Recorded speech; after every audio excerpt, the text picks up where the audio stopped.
Buenas tardes. Vaya abriendo su Biblia en Lucas capítulo 9, por favor. Lucas capítulo 9, verso 1. Y Jesús comisionó y envió a los 12 discípulos, ¿verdad? Alimentó a los 5,000, expulsó demonios de un hijo único, se dirigió a Jerusalén y estableció la prueba para el discipulado. Y todos los eventos de este capítulo 9 están registrados en los otros evangelios sinópticos, ¿verdad? El Señor había realizado milagros en todas las áreas de la vida, en los ámbitos físico, espiritual, natural y sobrenatural. Y con estos antecedentes envió a sus discípulos a cumplir su misión. Y ahí en el verso 1, ¿verdad? Leamos lo que dice el verso 1, dice que... Dice, habiendo reunido a sus 12 discípulos, les dio poder y autoridad ¿sobre cuántos demonios? Sobre todos los demonios. ¿Y para qué más? Para sanar enfermedades, ¿sí? Y dice que reunió a los discípulos, les dio poder y autoridad sobre todos los demonios y para sanar enfermedades. Cuando el Señor se encontraba aquí en la tierra, les dio a sus apóstoles el don de sanidad, que era uno de los dones señales, ¿verdad? Sirvió como credencial de los apóstoles para demostrar que ellos eran quienes afirmaban ser. Cuando la iglesia se estableció antes que el Nuevo Testamento estuviese fijado en forma escrita, la señal que identificaba a un apóstol era el hecho de tener los dones señales. Pedro y Pablo podían sanar enfermos o restaurar muertos a la vida. Esto era una prueba de que eran verdaderos apóstoles del Señor Jesucristo. Mire, usted sabe que en los tiempos actuales se ha dado una apostolitis impresionante. Ahora todo el mundo ya se pone apóstol. O sea, si usted ve ahí, no, pues que el apóstol Juan Pérez, ¿no? Y el apóstol no sé quién.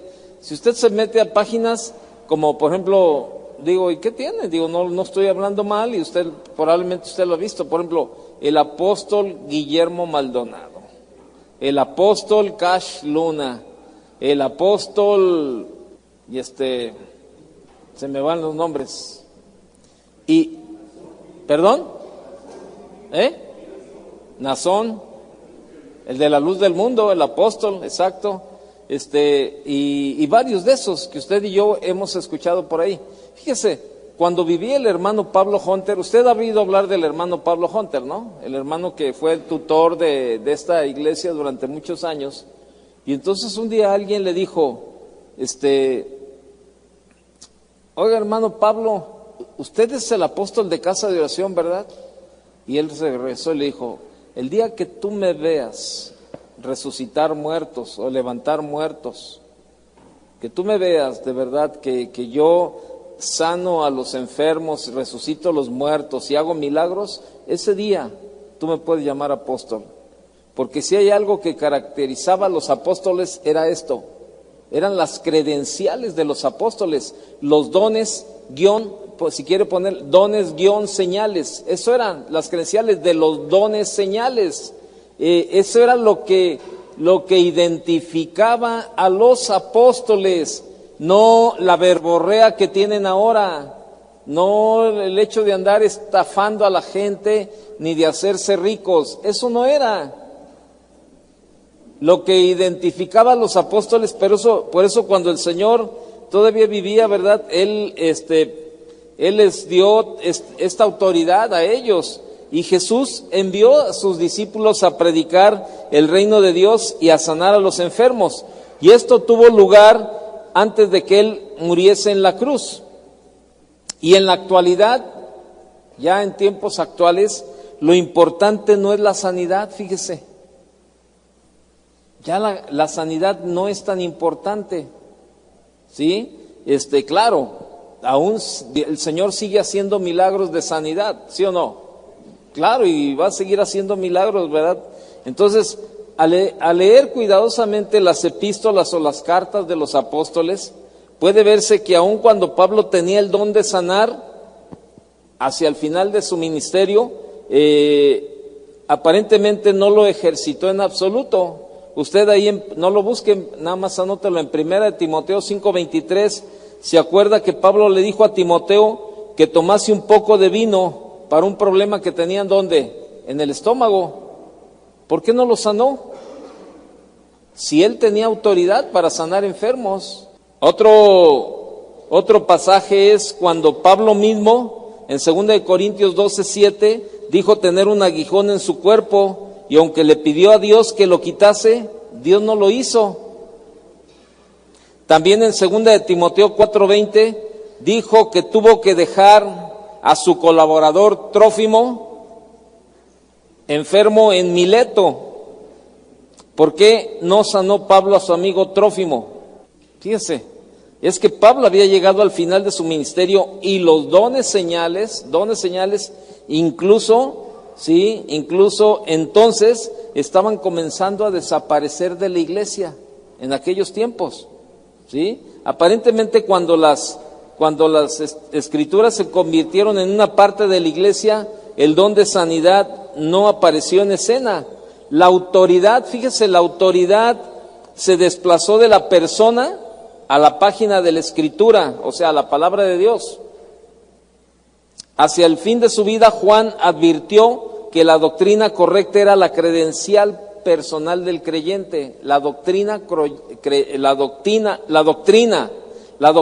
correcta era la credencial personal del creyente. Vea lo que dice, póngale una marca ahí en Lucas, por favor, y vaya conmigo a Segunda de Juan, por favor. A la segunda carta de Juan. Segunda carta de Juan, el verso 10. ¿Lo tiene? Quiero que lo vea para que entendamos el porqué de lo que estamos diciendo. Segunda de Juan 10, ¿lo tiene? Dice, si alguno viene a vosotros y no trae el don de sanidad, ¿eso dice? ¿Qué dice? Si alguno viene a vosotros y no trae esta doctrina, ¿qué dice? No lo recibáis en casa, ni le digáis bienvenido.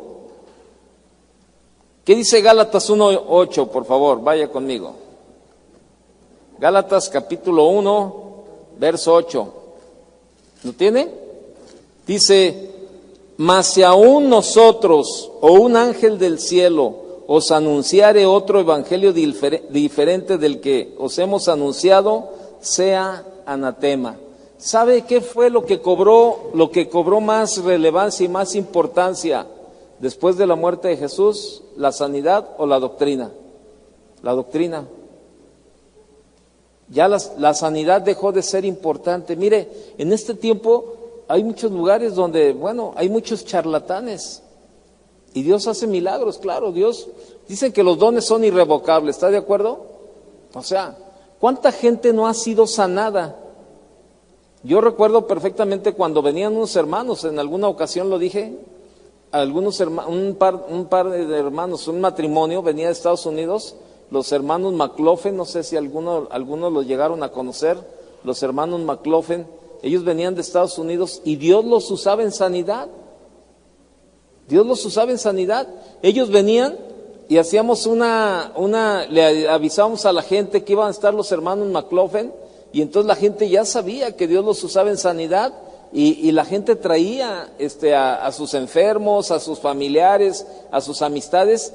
Y mire, un día nos dieron casi las 12 de la noche, desde las 7:20 de la tarde, un día nos dieron las 12 de la noche, cuando estábamos en la bodega de aquel lado, en la de Tolsá, orando por los enfermos, porque pues ellos pasaban a que los hermanos McLaughlin impusieran las manos sobre ellos, porque Dios les había dado el don de sanidad a ellos. Pero déjenme decirle algo, ¿dónde está toda esa gente?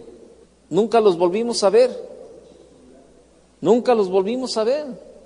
Y sabe, dejó de ser importante la sanidad y comenzó a ser más importante la doctrina, la enseñanza, lo que la palabra de Dios nos dice, porque mucha gente fue sanada, pero sin embargo, pues siguen viviendo como quieren. Y por eso comenzó a cambiar el aspecto de la enseñanza ahí. Entonces, por eso le digo, la autoridad se desplazó de la persona a la página de la Escritura, o sea, la palabra de Dios. Entonces, vemos a Pablo que, pues, bueno, Pablo ahí, ¿qué pasó, verdad? Dice que ya Pablo, lo que hacía también era lo que enseñaba, más bien la doctrina. Pero vea lo que dice el verso 2, regrese a Lucas 9. Y los envió a predicar.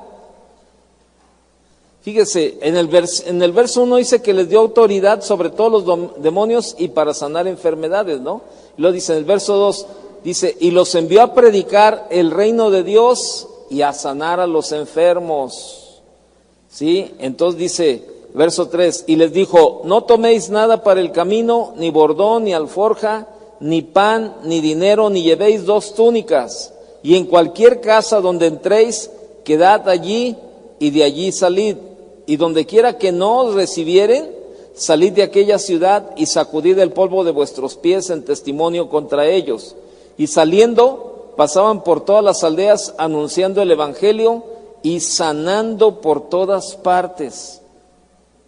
Qué tremendo, ¿no? Es evidente que aquellas eran instrucciones específicas para aquellos tiempos. ¿Sí? Vea lo que dice el verso 7. Entonces el tetrarca oyó de todas las cosas que hacía Jesús y estaba perplejo, porque decían algunos, Juan ha resucitado de los muertos, otros, Elías ha aparecido, y otros, algún profeta de los antiguos ha resucitado. Y dijo Herodes, a Juan yo lo hice decapitar, ¿quién pues es este de quien oigo tales cosas? Y procuraba verlo. ¿Sí? Herodes había sido el responsable de la prisión y ejecución de Juan el Bautista. Marcos nos relató que él tenía miedo de que Jesús fuese en realidad Juan el Bautista, vuelto a la vida, claro. Y la curiosidad de Herodes le impulsó a querer ver a Jesús. Vea lo que dice el verso 10. Al regresar, vueltos los apóstoles, le contaron todo lo que habían hecho, y tomándolos, se retiró aparte a un lugar desierto de la ciudad llamada Betsaida. Y cuando la gente cuando la gente lo supo, le siguió, y él les recibió y les hablaba del reino de Dios y sanaba a los que necesitaban ser curados. ¿Sí? Esta escena nos proporcionó el ambiente de la alimentación de los 5,000.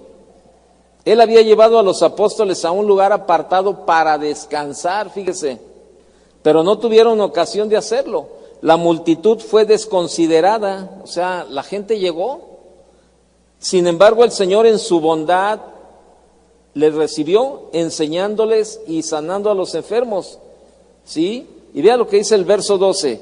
Pero el día comenzaba a declinar y acercándose los 12 le dijeron, despide a la gente para que vaya a las aldeas y campos alrededor y se alojen y encuentren alimentos, porque aquí estamos en lugar desierto. Él les dijo, dadles vosotros de comer. Y dijeron ellos, no tenemos más que 5 panes y 2 pescados, a no ser que vayamos nosotros a comprar alimentos para toda esta multitud. Pues parece que ahí los discípulos se convirtieron en asesores económicos, ¿verdad? De Jesús. Vea el 14. Y eran como 5,000 hombres. Entonces dijo a sus discípulos, hacedlos sentar en grupos de 50 en 50. Así lo hicieron, haciéndolos sentar a todos. Al final, los discípulos hicieron lo correcto, obedeciendo a Cristo. Ve el verso 16. Y tomando los 5 panes y los 2 pescados, levantando los ojos al cielo, los bendijo y los partió y dio a sus discípulos para que los pusiesen delante de la gente. Y comieron todos y se saciaron y recogieron lo que les sobró, 12 cestas de pescado, 12 cestas de pedazos. Mateo, Marcos y Juan también registraron este milagro. Observemos que Jesús asignó a sus discípulos una tarea que, pregunta, ¿posible o imposible? Imposible, ¿no? ¿Por qué? ¿Por qué el Señor les estaba asignando una tarea imposible? ¿Por qué cree? ¿Perdón? No, pero Él estaba asignando una tarea a los discípulos. Denles de comer. Denle vosotros de comer. ¿Cuántos panes tenían? ¿Cuántos peces? ¿Era tarea posible o imposible? Imposible. Pero ¿sabe por qué Jesús les dijo que lo hicieran ellos? Porque sabían ellos, sabía Jesús que ellos no iban a poder hacer nada, que Él era el que lo tenía que hacer. Pero esto les iba a ayudar a los discípulos a confiar y a depender de Él. Lo que ellos tenían que hacer era solamente que obedecer. Y es lo mismo que pasa ahora. Vemos a un enfermo de cáncer y la Biblia nos dice, pongan las manos sobre los enfermos y estos sanarán. Y usted puede decir, no, es que esto ya es imposible. La persona ya está desahuciada. Pues sí, es imposible para ti, pero es posible para Dios. Entonces, por eso usted y yo no debemos de negarnos a hacer lo que Dios nos manda hacer. Usted nunca limite el poder de Dios, no cuestione el poder de Dios, no limite lo que Dios puede hacer. Muchos están como están porque han limitado a Dios y no le han creído a Dios. Tú no le has creído a Dios que Dios te puede dar un trabajo mejor. Tú no le has creído a Dios que Dios puede restaurar la vida de tu hijo. Tú no le has creído a Dios que Dios te puede sanar de lo que estás enfermo. O sea, porque nosotros mismos lo vamos limitando. Y era lo que estaba pasando. Jesús les estaba pidiendo algo imposible para ellos, pero no para Él. ¿Está de acuerdo? O sea, para ellos era imposible, pero para Jesús no. Entonces, ellos tenían que aprender, los discípulos tenían que aprender, así como usted y como yo, tenemos que aprender que Dios o Jesús siempre le va a pedir lo imposible. ¿Por qué? La razón es evidente. Él quiere realizar la tarea. Señor, no puedo dejar de tomar, Señor. Sí es cierto, tienes toda la razón. Para ti es imposible dejar el cigarro. Para ti es imposible cambiar tu carácter. Pero yo lo puedo hacer por ti. ¿De acuerdo? El Señor siempre te va a pedir lo imposible. Deja de tomar, Señor. He intentado de todas formas el dejar de beber, pero no he podido. Tienes razón, pero yo te voy a ayudar. Y probablemente hay algo imposible en tu vida, pero ahí es donde tú tienes que echar mano de la ayuda de Dios. Es donde tú tienes que echar mano de llegar a Él y decirle, Señor, yo no puedo cambiar mi carácter, Señor. Señor, no puedo ser un buen esposo, no puedo ser una mujer sujeta, Señor, ayúdame. Y ahí es donde Dios comienza a trabajar. Por eso, ¿se acuerda cuando Pablo, lo del aguijón, qué le dijo Jesús? Bástate mi gracia, porque mi poder se perfecciona ¿cuándo? En medio de tu debilidad. Cuando tú eres débil, es cuando tú eres más fuerte. ¿Y sabe por qué? Porque esa misma debilidad nos hace depender de Dios. Y eso es lo que Él quiere, que usted y yo vivamos una vida dependiente de Él, que aprendamos a confiar en Él. ¿Cuántas cosas hay imposibles para ti que no puedes cambiar? Bueno, ya entiendes el por qué. Ya entiendes el por qué son imposibles para ti. Porque Jesús quiere realizar la tarea. Entonces, el Creador, ¿verdad? Dios, que creó los peces en el principio e hizo que el grano se multiplicase en los campos, ahora, por su mandato creador, creó los alimentos para la multitud, para los 5,000. Y esa debe de haber sido la primera vez que muchos en aquella multitud se saciaron. A lo mejor había gente que nunca había quedado satisfecha. Los trozos que quedaron en las cestas no eran restos para tirar, los desperdicios, sino piezas de comida que no habían sido servidas. Dios siempre va a proveer en excedente. Yo ahorita estaba comiendo con los pastores de San Francisco, vinieron, andan de aquí de vacaciones y los invité a comer, y nos fuimos a comer y estábamos platicando con ellos. Y entonces él me estaba platicando que está por dejar su trabajo, que ellos sienten que ya es el tiempo de Dios para su vida, para entrar de tiempo completo al trabajo. Y me dice, ¿tú qué me recomiendas? ¿Tú qué me sugieres? ¿Tú qué me aconsejas? Le digo, que obedezcas a Dios nada más. Que si Dios te habla y te dice, es tu tiempo para dedicarte de tiempo completo, que tú le creas a Dios y que no lo cuestiones. Que no lo cuestiones, que no dudes, que obedezcas nada más. Le digo, mira, a mí mucha gente me dijo cantidad de tonterías, que no iba, que no, si Dios no me sostenía, y que si no me pagaban, y que si no esto, y que si no lo otro, y que si no aquí. Le digo, pero ¿sabes qué? Yo cerré mi oído a todo lo que la gente me decía. Mucha gente me aconsejaba que yo no dejara mi trabajo y que no entrara de tiempo completo a servir al Señor. Yo cerré mi oído y yo solamente escuché una voz, y esa voz fue la voz de Dios. Y yo decidí obedecerle junto con mi esposa. Yo hablé con mi esposa y mi esposa me dijo, ese ha sido el anhelo de mi corazón, que tú sirvas a Dios de tiempo completo. Yo estoy de acuerdo contigo. Y yo le dije, puede ser que nuestra manera de vivir cambie, hablando económicamente, y ella me dijo, no me interesa, porque Dios siempre va a ser suficiente para mí. Teniendo a Dios, lo demás no me importa. Y déjeme decirle algo, Dios ha sido más que suficiente, no suficiente, más que suficiente. Y sabe, y lo vemos en la alimentación de los 5,000, o sea, dice que la gente quedó satisfecha.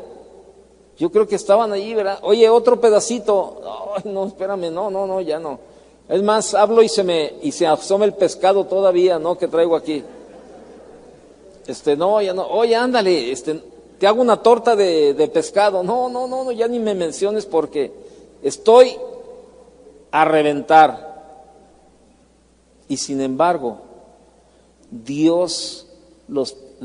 Jesús hizo el milagro, quedaron satisfechos y aún así sobró. ¿Sabes? Jesús, cuando Él viene a tu vida, Él no te va a dejar satisfecho, te va a dejar más que satisfecho, pero tú tienes que creerle. Siempre, Él siempre viene y viene en abundancia. Por eso se acuerda Juan 10:10 cuando dice, el ladrón viene para matar, para robar, para destruir, pero yo he venido para que tengan vida. ¿Y vida qué? En abundancia. Por eso yo no concibo un cristiano mediocre. Yo no concibo un cristiano mediocre y que medio la pasa, medio sobrevive, con una cara de limón. El limón tiene cara de más contento que él. Él le chupa limón y el limón es el que se arruga. Yo no concibo un cristiano con toda la cara así de mal pagado, malhumorado, todo el cristiano así. ¿Dónde está la vida abundante? ¿Dónde está? Dios es más que abundante y lo vemos ahí.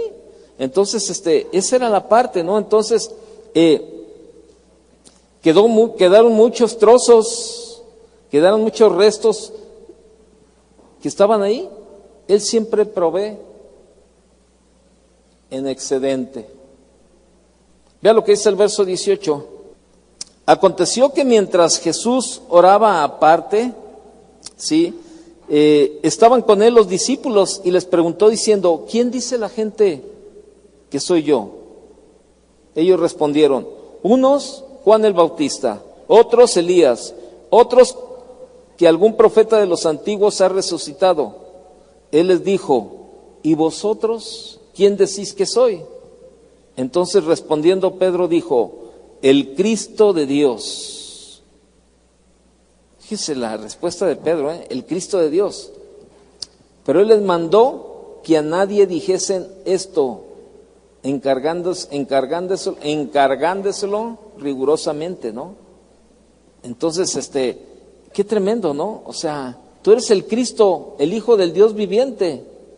Entonces, verso 22, y diciendo, es necesario que el Hijo del Hombre padezca muchas cosas y sea desechado por los ancianos, por los principales sacerdotes y por los escribas, y que sea muerto y resucite al tercer día. ¿Qué estaba haciendo Jesús? Jesús les estaba preparando nuevamente para su muerte ya próxima, pero destacamos que nunca menciona su muerte sin citar también su resurrección. Vea lo que dice el verso 23, y decía a todos, si alguno quiere venir en pos de mí, niéguese a sí mismo, tome su cruz cada día, dice, y sígame. ¿Sí? Y dice, porque todo el que quiera salvar su vida, la perderá. Y todo el que pierda su vida por causa de mí, éste la salvará. Pues ¿qué aprovechará el hombre si gana todo el mundo y se destruye o se pierde a sí mismo? Porque el que se avergonzare de mí y de mis palabras, de éste se avergonzará el Hijo del Hombre cuando venga en su gloria y en la del Padre y de los santos ángeles. Ahí está. ¿Quién se avergüenza de él? Aquí el Señor no estaba poniendo una nueva condición para la salvación, no, sino definiendo la posición de los que han sido salvados. Observemos la frase que él dice, el que se avergüence de mí y de mis palabras, de éste se avergonzará el Hijo del Hombre. ¿Qué clase de cristiano eres tú en este tiempo? ¿Qué clase de cristiano eres tú hoy? ¿Eres uno de los que le sirve e intenta honrarle? Es una pregunta importante y mire, incisiva para estos tiempos. ¿Qué clase de cristiano eres tú? Dice el verso 27, pero os digo en verdad que hay algunos de los que están aquí que no gustarán la muerte hasta que vean el reino de Dios. Qué tremendo, ¿no? Simón Pedro interpretó para nosotros este versículo. Sí, dijo que él vio el reino. ¿Dónde lo vio? Pedro estaba con el Señor en este monte y fue un testigo de lo que allí ocurrió. ¿Se acuerda? Que ahí en 2 de Pedro 1:16 al 18, anótelo solamente, no lo leemos ahorita. Ahí en 2 de Pedro 1:16 al 18 que dice, no os hemos dado a conocer el poder y la venida de nuestro Señor Jesucristo siguiendo fábulas artificiosas, sino como habiendo Cristo. Bueno, vaya conmigo a leerlo, pues ya lo anotó, vaya conmigo. Póngale una marca, Lucas. No quería tardarme, pero bueno, vamos a leerlo. 2 de Pedro, capítulo 1. 2 de Pedro 1, verso 16. Porque no os hemos dado a conocer el poder y la venida de nuestro Señor Jesucristo siguiendo fábulas artificiosas, sino como habiendo visto con nuestros propios ojos su majestad. ¿Sí? Y déjeme ver qué otro versículo es. Verso 17. Pues cuando él recibió de Dios Padre honra y gloria, le fue enviada desde la magnífica gloria una voz que decía: Este es mi Hijo amado, en el cual tengo complacencia. Y nosotros oímos esta voz enviada del cielo cuando estábamos con él en el Monte Santo. ¿Cuando estaban en qué? En la transfiguración. ¿Sí? Vaya conmigo, regrese a Lucas capítulo 9, por favor. Lucas 9. Dice el verso 28. Aconteció como 8 días después de estas palabras que tomó a Pedro, a Juan y a Jacobo y subió al monte a orar. Y entre tanto que oraba, la apariencia de su rostro se hizo otra, y su vestido blanco y resplandeciente. ¿Sí? Fíjese. Como 8 días después, ¿verdad? La palabra transfiguró proviene del griego metamorfón o metamorfosis. Lo que ocurrió fue como la experiencia de la oruga que se introduce en el capullo, ¿verdad? Del cual sale como una hermosa mariposa. La transfiguración no expuso la deidad de Cristo, sino su humanidad. La transfiguración es la meta de la humanidad.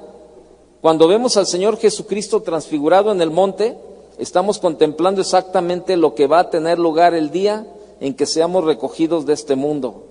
Los muertos resucitarán y los que viven serán ¿qué? Transformados, dice la palabra.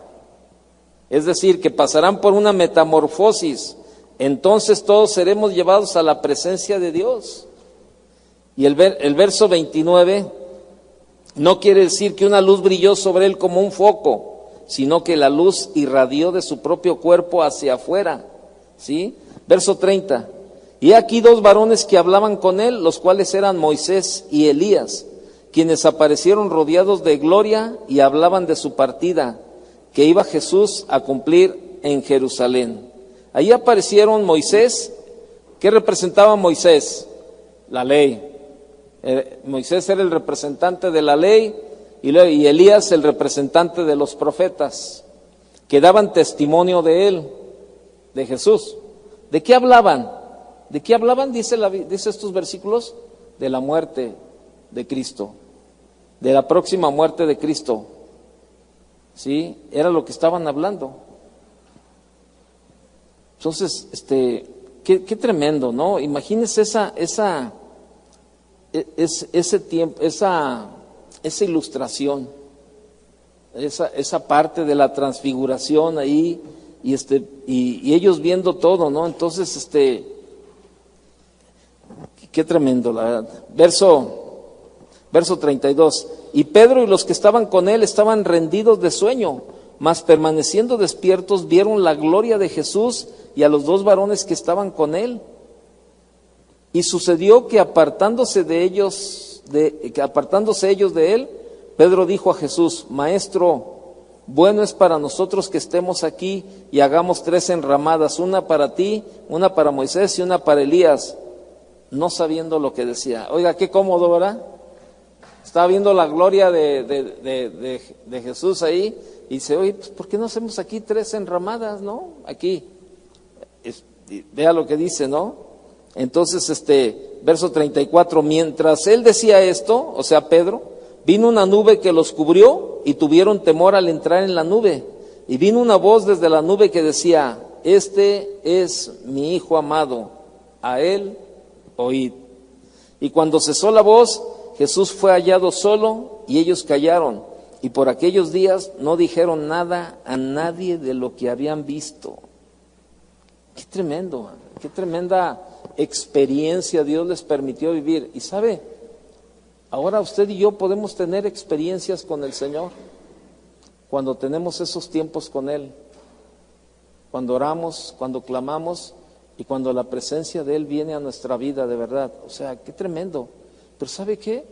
Nos la perdemos porque estamos más afanados en tantas otras cosas y no tenemos ese tiempo para Él, para escuchar, para que nuestro oído esté receptivo y nos conformamos con cualquier cosa. Y así, fíjese, después de todo lo que habían visto, este pasaje que sigue, el del muchacho endemoniado, qué tristeza de verdad, después de todo lo que los discípulos habían visto, de todo lo que habían participado andando con Jesús, ya habían pasado por la alimentación de los 5,000, ellos habían visto cómo Jesús había multiplicado los panes y los peces, la verdad, y sin embargo llega esta escena, y la verdad es una escena que de verdad, qué tremendo, ¿no? Y es como cuando muchos cristianos que han experimentado la gloria de Dios, ¿verdad? Y que han participado a lo mejor en algún ministerio y han visto la gloria de Dios y cómo Dios los ha usado y han visto milagros y sanidades y han visto todos y después caen en una apatía, ¿verdad? En algo así como que, bueno, mire lo que sigue, ve este pasaje. Al día siguiente, cuando descendieron del monte, una gran multitud les salió al encuentro. Y he aquí, un hombre de la multitud clamó diciendo: Maestro, te ruego que veas a mi hijo, pues es el único que tengo. Y sucede que un espíritu le toma y de repente da voces y le sacude con violencia y le hace echar espuma y estropeándole a duras penas se aparta de él. Fíjese lo que dice el verso 40, ese verso. Y rogué a tus discípulos que le echasen fuera, ¿y qué? No pudieron. No pudieron. Respondiendo Jesús dijo: oh generación incrédula y perversa, ¿hasta cuándo he de estar con vosotros y os he de soportar? Yo imagino que las palabras de Jesús no eran muy suaves en ese momento, ¿no? No imagino a Jesús, ay, generación, estos cuates incrédulos, perversos, ¿hasta cuándo los he de soportar? Yo no imagino a Jesús ahí, yo imagino a Jesús con un carácter ahí diciendo, híjole, ¿qué onda? ¿Hasta cuándo? ¿Hasta cuándo los he de soportar? Y bien le dijo, trae acá a tu hijo. Y mientras se acercaba el muchacho, el demonio le derribó y le sacudió con violencia. Pero Jesús reprendió al espíritu inmundo y sanó al muchacho y se lo devolvió a su padre. ¿Sabe? En esa palabra, en el verso 41, cuando dice, ¿hasta cuándo os he de soportar? De acuerdo a los estudios, dicen que era una palabra de frustración. O sea, hubo una frustración en Jesús al ver la actitud de sus discípulos. Y sabe, vea cómo se contrapone el verso 1 con el verso 40. Vea el verso 1 del capítulo 9. Habiendo reunido a sus discípulos, les dio poder y autoridad sobre todos los demonios y para sanar enfermedades. Pregunta, ¿los discípulos tenían poder y autoridad para haber echado fuera el demonio de ese hijo? ¿Qué pasó? Incrédula, dice, oh generación incrédula y perversa, ¿hasta cuándo os he de soportar? Y sabe, yo creo que la misma frustración es para el día de hoy. La misma frustración es para el día de hoy. De que usted y yo hemos visto cantidad de milagros y estamos ahí. De veras. Y sabe, y es verdad, ¿no? O sea, sabemos que la carne está viva. Mientras estemos vivos, usted y yo tengamos vida, la carne también va a estar viva. ¿Está de acuerdo? Y la carne aflora en cualquier momento. Mire, el viernes, yo acabo de regresar anoche, regresé de Arizona, fui a Casa de Oración Phoenix, y el viernes volamos mi esposa y yo. Miren, nunca me había tocado en todas las veces, y vaya que ya son muchas las veces que hemos volado, nunca me había tocado una turbulencia como la que nos tocó. Se volteó el avión así de lado, mire, iba así, y haga de cuenta que iba con lo empedrado. Y luego de repente así el avión se la dio, así, ¡ay! No, se sintió, pero tremendamente, ¿no? Y pues todo el mundo gritó, ¿no? Ahí, híjole, se sintió mal, pero ¿sabe qué? La carne se empieza a aflojar y le abre la puerta a los temores y le abre la puerta a los pensamientos ahí, ¿verdad? ¿Y qué va a pasar? Y mis hijos, y esto. ¿Y sabe qué?